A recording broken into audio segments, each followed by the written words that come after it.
Tanmoy class 1-এ পড়ে। ওর best friend হলো প্রবীর। প্রবীর যা টিফিন আনে তন্ময়কেও সমানভাবে দেয়।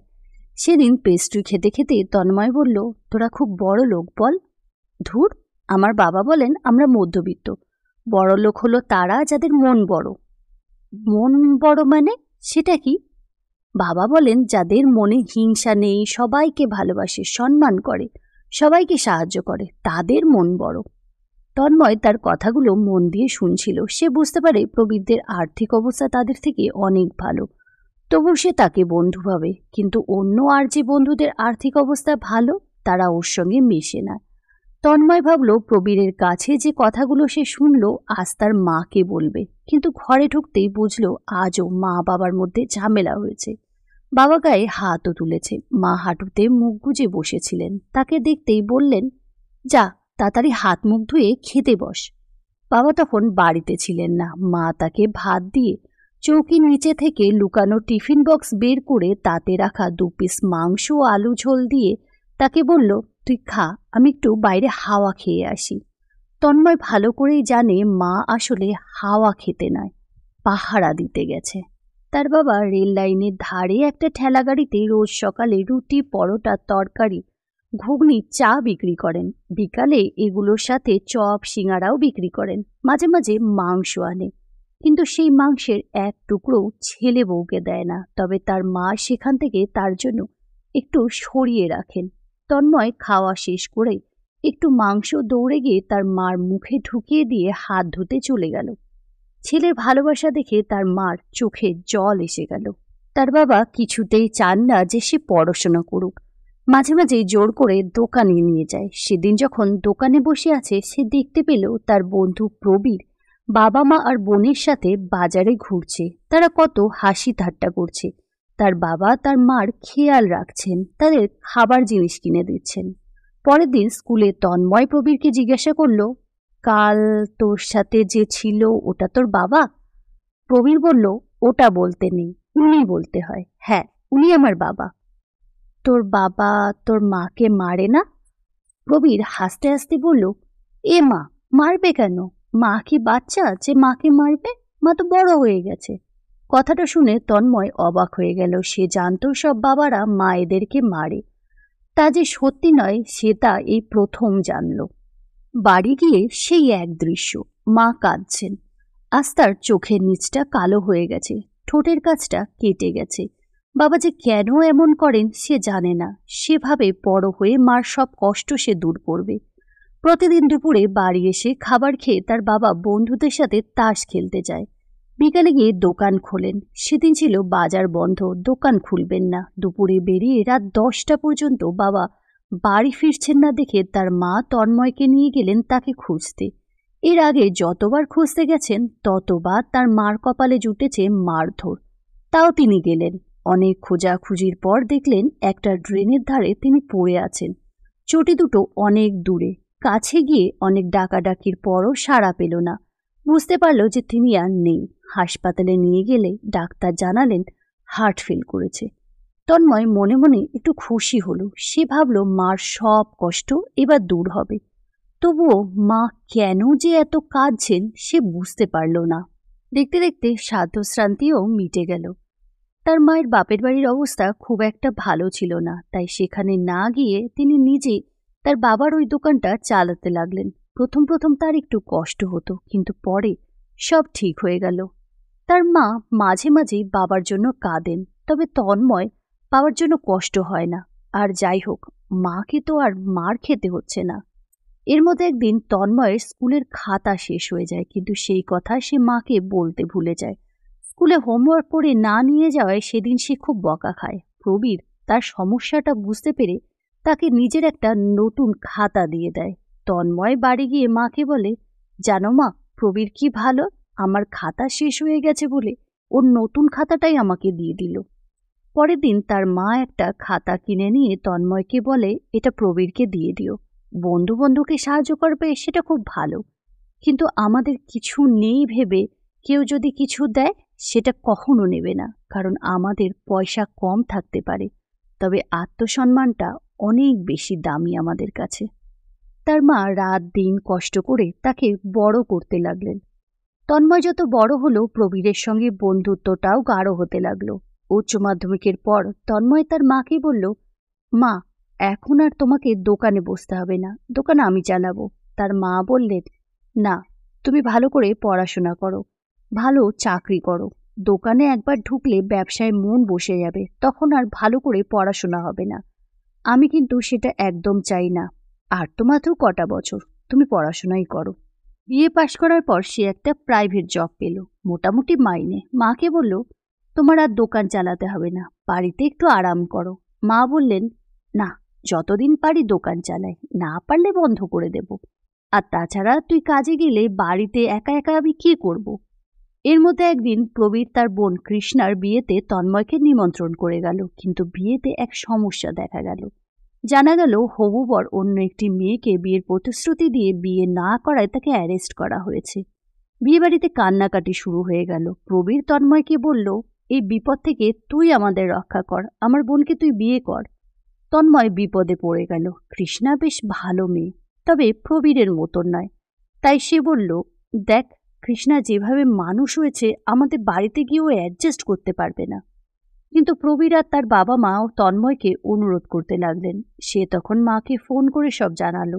মা বললেন, বন্ধুর বিপদে তার পাশে দাঁড়ানো তোমার কর্তব্য। কৃষ্ণা যদি রাজি থাকে তাহলে তুমি আর দ্বিমত করো না। তন্ময় কৃষ্ণাকে বিয়ে করে বাড়িতে নিয়ে আসলো, কিন্তু এই বিয়েতে কৃষ্ণার মত ছিল না। তার অমতেই বিয়েটা হয়েছিল। তন্ময়ের ছিল মাত্র দুটো ঘর, একটা রান্নাঘর আর একটা বারান্দা।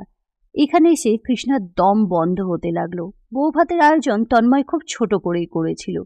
বাপের বাড়ির লোকজন আসলে কৃষ্ণা তার বাবা মা আর দাদাকে বলল, দেখো, এখনকার দিনে লগ্নভ্রষ্টা হলেও কিছু হয় না। আমার সেই মানসিক শক্তি ছিল, সব সামলে নিতে পারতাম, কিন্তু তোমরা এটা আমার সাথে কি করলে? এর চেয়ে ভালো হতো গলা টিপে আমাকে মেরে ফেলতে। তার দাদা বলল, তন্ময় খুব ভালো ছেলে, ও তোর খুব খেয়াল রাখবে। তার মা বাবা বললেন, জানি এমন বাড়িতে থাকতে তোর খুব সমস্যা হবে, আমাদের তো টাকা পয়সার অভাব নেই, সব ব্যবস্থা করে দেব, তুই চিন্তা করিস না। তন্ময়কে কৃষ্ণার আগাগোড়াই ভালো লাগতো, তবে এই বাড়িতে এসে তার শাশুড়িকে তার মোটেও ভালো লাগে না। চোখ মুখ বসা, চুলগুলো রং করে না, পরিষ্কারভাবে থাকে, কিন্তু তার মায়ের মতো সেজে বুঝে থাকে না। খেতে বসে তাড়াহুড়ো করে খায়। ঘরে গ্যাস থাকতেও বেশিরভাগ রান্না কয়লার উনুনে করে। তাকে অবশ্য কোনো কাজ করতে দেয় না, দেরি করে ঘুম থেকে উঠলেও কিছু বলে না।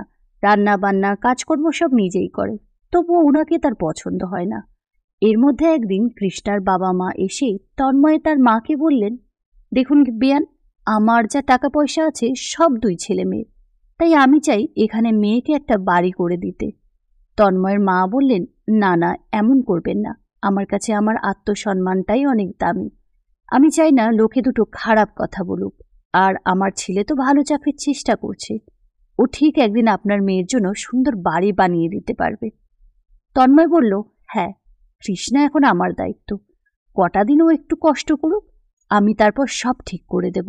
আর কষ্টের মধ্যে দিয়ে গেলেই তো আমাদের সম্পর্কটাও আরো মজবুত হবে। কৃষ্ণা এতে খুব রেগে গেল। এবার সে সারাক্ষণ শাশুড়ির সাথে খারাপ ব্যবহার করতে লাগলো। উনি সবকিছুই সহ্য করতে লাগলেন, তবে মাঝে মাঝে কোনো কিছু বললেই কৃষ্ণা বাড়িয়ে চড়িয়ে সেই কথাগুলো তন্ময়কে বলতো, কিন্তু তন্ময় চুপ থাকতো। এই দেখে সে আরো রেগে যেত। একদিন সে অনেকটা তেল দিয়ে পাঁপড় ভেজে সেটা ঢাকনা না দিয়েই রেখে দিল। তা দেখে তার শাশুড়ি বললেন, বৌমা, তোমাকে তো অনেকবার বলেছি সবকিছু ঢাকনা দিয়ে রাখতে, তেলটা ঢাকা না দিয়ে রেখেছ, কিছু পড়লে কি হতো? কি আবার হতো? নষ্ট হলে ফেলে দিতাম। তিনি বললেন, মানে? জিনিস অপচয় করা আমি একদম পছন্দ করি না। আর আমার পছন্দ? এই বাড়িটা আমার পছন্দ নয়। আমার বাবা মা তো বাড়ি করে দিতে চেয়েছিলেন, সেটা আপনি হতে দেননি। সবসময় আপনার কথা কেন চলবে? এইভাবে আরো অনেক কথা সে বলে চলল। তখন তার শাশুড়ি রেগে গিয়ে বললেন, এই বাড়িটা তোমার উপযুক্ত কিনা সেটা বিয়ের আগে ভাবা উচিত ছিল। তোমাকে আমার ছেলে তো জোর করে বিয়ে করেনি। কথাটা কৃষ্ণার গায়ে খুব লাগলো। তন্ময় কাজ থেকে বাড়ি আসলে সে বলল, তোমার মা বলেছেন এখানে আমার বিয়ে করা উচিত হয়নি। কেন? এমন কথা কেন বলবে আমাকে? তন্ময় বলল, আমার মাকে আমি খুব ভালো করে চিনি, উনি এমন বলতে পারেন না, আর যদি বলেও থাকেন তার পেছনে নিশ্চয়ই কোনো কারণ আছে। কৃষ্ণা এতে আরও রেগে গেল। পরের দিন সকালে তন্ময় কাজে বেরোনোর পর তার মা দোকানে বেরোবে, তখন কৃষ্ণা তাকে বলল, দেখুন, আপনার ছেলে চায় না আপনি আমাদের সাথে থাকুন। আপনাকে আপনার ছেলের মাথার দিব্যি থাকলো, এই বাড়িতে আপনি আর ঢুকবেন না। তন্ময়ের মা জানতেন তার ছেলে এমন কোনোদিন চাইবে না, কিন্তু মাথার দিব্যির কারণে তিনি দোকান থেকে বাড়ি না ফিরে বাপের বাড়ির দিকে গেলেন। ভাবলেন 3 দিনে হয়তো দিব্যি কেটে যাবে, তারপর বাড়ি ফিরবেন। ট্রেন ফাঁকা থাকা সত্ত্বেও তিনি ট্রেনের দরজার কাছে বসে যাচ্ছিলেন। হঠাৎ করে উঠে দাঁড়ানোয় তার মাথাটা যায় ঘুরে। তিনি ট্রেন থেকে পড়ে যান। জায়গাটা ছিল অনেকটা নিচু, গাছপালায় ভর্তি, নির্জন। গড়াতে গড়াতে অনেকটা নিচে চলে যান। তার হাত পা যায় ভেঙে, তিনি অজ্ঞান হয়ে ওখানেই পড়ে থাকেন। এদিকে তন্ময় বাড়িতে ফেরার সময় দেখে তার মার দোকান বন্ধ, বাড়িতেও মা নেই। কৃষ্ণাকে জিজ্ঞাসা করায় সে বলে সে কিছু জানে না। মাকে ফোন করে, কিন্তু ফোন বাজলেও মা ফোন রিসিভ করে না। তখন সে ছুটে যায় লতিকা কাকির কাছে। লতিকা কাকি তার মায়ের সবচেয়ে প্রিয় বন্ধু, তাকে মনের সব কথা বলে। লতিকা বলে, তোর মা তো তোর মামার বাড়ি গেছে। তন্ময় বলে, না, এমন হতে পারে না, দিদা মারা যাওয়ার পর মা কোনোদিন ওখানে যায়নি, আজ কেন যাবে? খুব জোর করায় লতিকা তাকে সব খুলে বলে। সে ছুটে গেল প্রবীরের কাছে। প্রবীরও অনেকবার ফোন করে তার মাকে, কিন্তু তিনি রিসিভ করেন না। তারা বুঝতে পারে কিছু একটা অঘটন ঘটেছে, তাই থানায় ছুটে যায়। থানা থেকে কল লোকেশন বের করে তারা চলে যায় সেইখানে। রাতের অন্ধকারে অনেক খোঁজাখুঁজির পর প্রথমে তার মার ফোনটা খুঁজে পায়, তারপর খুঁজে পায় তার মাকে। তাকে হাসপাতালে ভর্তি করা হলে ডাক্তার জানায় তার অবস্থা খুবই খারাপ, শরীর থেকে অনেক রক্ত বেরিয়ে গেছে, তাই যে কোনো কিছু হতে পারে। অনেক টাকার দরকার চিকিৎসার জন্য। প্রবীর দিতে চাইলেও তন্ময় না করে দেয়। প্রবীর তার হাত ধরে বলল, দেখ কাকিমা, আমারও মার মতো, এখন আত্মসম্মানের কথা না ভেবে ওনার জীবনের কথা ভাব।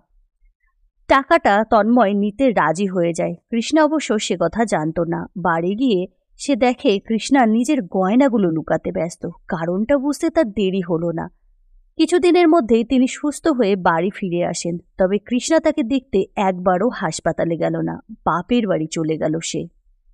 তন্ময় এই সমস্ত কিছুর পর বিবাহ বিচ্ছেদের সিদ্ধান্ত নেয়। তার মা প্রথমে রাজি ছিলেন না, অনেক বোঝানোর পর তিনি রাজি হলেন। কথাটা জানার পর প্রবীর ও তার বাবা মা বললেন, আরেকবার ভেবে দেখলে ভালো হতো না?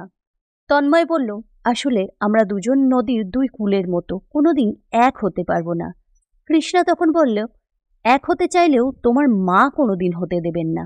এই কথা শুনে তার বাবা বললেন, এই যা কিছু হয়েছে সব তোর জন্য, তাও তোর কোনো অনুশোচনা নেই? এই শিক্ষা দিয়েছি তোকে? তখন তন্ময় বলে, মা আমাকে ছোট থেকে খুব কষ্ট করে মানুষ করেছেন, কোনোদিন কোনো কষ্টই বুঝতে দেননি। তাকে যে কষ্ট দেয় আমি তাকে কোনোদিন সম্মান করতে পারবো না, ভালোবাসতে পারবো না। আর যেখানে সম্মান আর ভালোবাসা নেই সেখানে কোনো সম্পর্ক টিকতেই পারে না, তাই আমাদের আলাদা হয়ে যাওয়াটাই ভালো। এরপর তারা আলাদা হয়ে যায়। কয়েক বছর পর সে ভালো চাকরি পায়, বাড়ি করে, আবার বিয়ে করে, আর তার নতুন জীবন সঙ্গিনী তার মাকে যথেষ্ট সম্মান করে।